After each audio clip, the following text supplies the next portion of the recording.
खुलुमबाय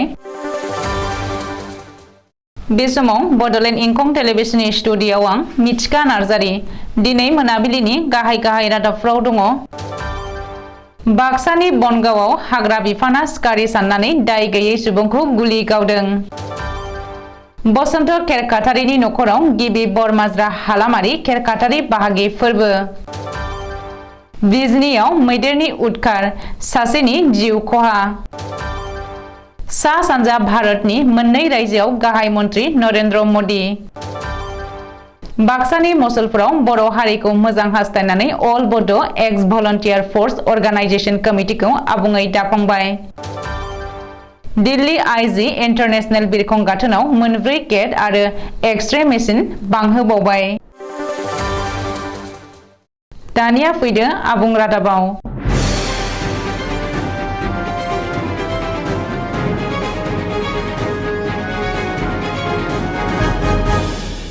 बाक्सा जिल्लानि बाथाबारि बनगाव ओनसोलाव हाग्रा बिफाननि मावफारियाफ्रा सिखारि एबा पलान सन्देह खालामनानै सासे दाय गैजायै सुबुंखौ गुलि गावदों। हाग्रा बिफाननि गुलियाव गोब्राब जोखोम जानाय गुलि गावजानाय निर्मल बसुमतारीखौ जिएमसिएचसिम दैथायहरदों। बाथाबारि रेन्जनि बेन्दोंआव थानाय भारत भुटान सिमनानि बनगावनि बाथाबारि हाग्रा ओनसोलाव बे गुलि गावनाय जाथाया जादों। हाग्रा बिफाननि गुलियाव जोखोम जानाय सुबुङा गोथार बर'दिननि थाखाय बन लायनो थांनाय समाव हरखाबै बे गुलि गावनाय जाथाया जादों। हाग्रा बिफाना पुलिसनिसिम जेबो मिथिहोआजासे जाथायखौ सिरि दोनखोमानो नाजादोंमोनब्लाबो जोबथारनायाव सिमला थानानि पुलिसा गुलि गावनाय खौरां मोननानै हर गेजेराव गुलि गावनाय जाथाय जानाय जायगायाव नुजाथिहैनानै नायबिजिरनायखौ जागायो।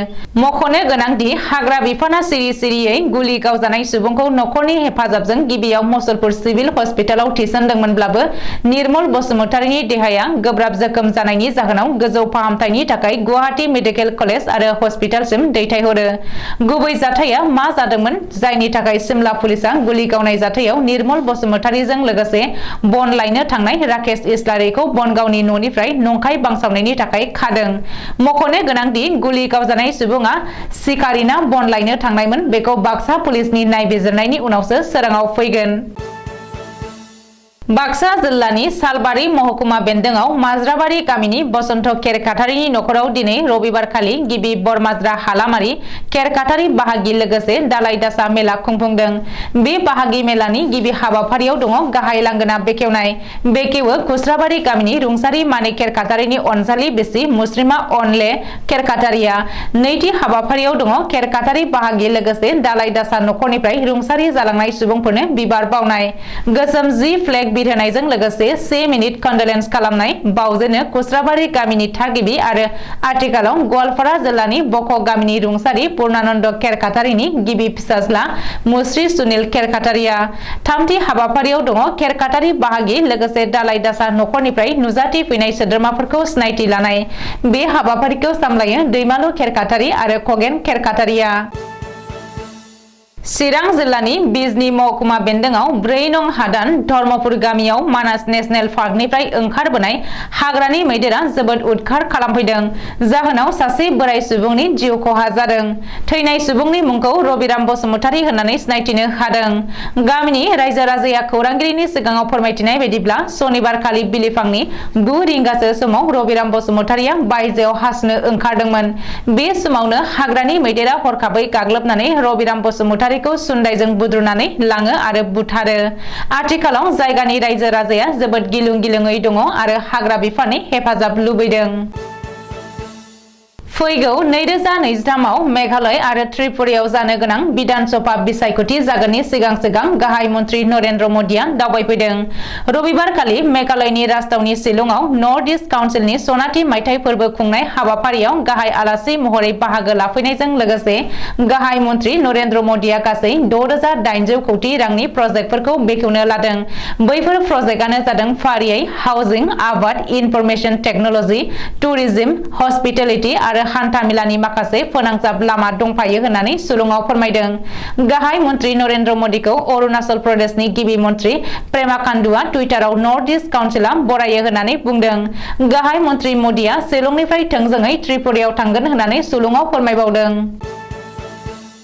बर'फोरा हारि महरै बुहुमाव थांनानै थानो थाखाय गोदोनिफ्रायनो जुजिबोदों आरो दिनैसिमबो बर'नि गोबां गौथुमफोरा सान हर थाद'नाय गैयै हारिखौ दालांनायनि थाखाय खामानि मावनायखौ नुनो मोनगासिनो दङ। बर'फोरा गावनि हारिखौ बुहुमाव सिनायथि होनो गावनि राव, हारिमु, बिजों, थुनलाइ, गाननाय जोमनाय, धोरोम गासैखौबो लानानै थांना थानो थाखाय सोमावसारबोदोंमोन। बे सोमावसारनायनि फिथाइ महरै 1993 मायथाइयाव BSc, 2003 मायथाइयाव BTC आरो बावैसो 2020 मायथाइयाव BTR महरै आसाम सरकार आरो भारत सरकारजों बर'फोरा सोमावसारनायनि फिथाइ महरै मोनथाम गोरोबथा खालामखांबाय। नाथाय बर'फोरा सिगांनिफ्रायनो आसामनिफ्राय गावनानै उदां बड'लेण्डनि थाखायसो सोमावसारग्रोदोंमोन, जेराव उदां बड'लेण्ड रायजो मोनाखैब्लाबो बर'फोरा दिनैसिम मोनथाम गोरोबथाखौ खालामखांबाय। मख'जाथावदि मोनसे समाव उदां बड'लेण्डनि थांखिजों आखायाव हाथियार दैनानै आसाम सरकार आरो भारत सरकारनि हेंथायै सोमावसारनाय मोनसे हानजा VF, जाय VF हाथियार दैग्रा हानजानि सोमावसारनायखौ मान होनानै आसाम सरकार आरो भारत सरकारा सावरायनायनि गेजेरजों BSc गोरोबथाखौ खालामदोंमोन। नाथाय गुबै बाथ्राया बेनोदि बर'फोरा मोनथाम गोरोबथा खालामखांबायब्लाबो दिनैसिम उदां बड'लेण्ड रायजोखौ मोनफुंनो हायाखै।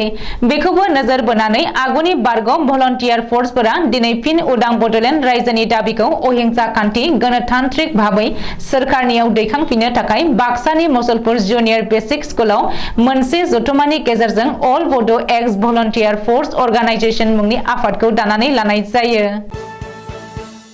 दिल्ली इन्दिरा गान्धी इन्टारनेशनेल बिरखं गाथोन आरो डमेस्टिक बिरखं गाथोनाव सा 1200 CISF जवान डिप्लयमेन्ट खालामनो थाखाय मिरु सोरखारनि नखर बिफाना थांखि लानायजों लोगोसे मोनब्रै एन्ट्रि गेट आरो मोनब्रै एक्स-रे मेसिन लागायबावनाय जाबाय। मानो होनोब्ला हान्थियारिफोरा थांनाय 10 साननिफ्रायनो दिल्ली बिरखं गाथोनाव जोबोद होंगो दोंगो जादोंमोन, जायनि जाहोनाव हान्थियारिफोरा गोबां दुखु खस्थ' मोननांगौ जादोंमोन। मख'नो गोनांदि दिल्ली इन्दिरा गान्धी इन्टारनेशनेल बिरखं गाथोनाव हान्थियारिफोरा जोबोद दुखु जारला आरो उसुबिदाजों मोगा-मोगि जानांनाया भारत सरकारनि बिरखं बिफान आरो नखर बिफाननि खोमायाव सौहैनायनि उनाव बिनि सुस्रांनायनि राहा नागिरनानै एभिएशन आरो नखर बिफाननि गोजौ सारिनि मोनसे गोनांथार मेला बृहस्पतिबारखालि फुंनि 11 रिंगायाव जानानै थाङो।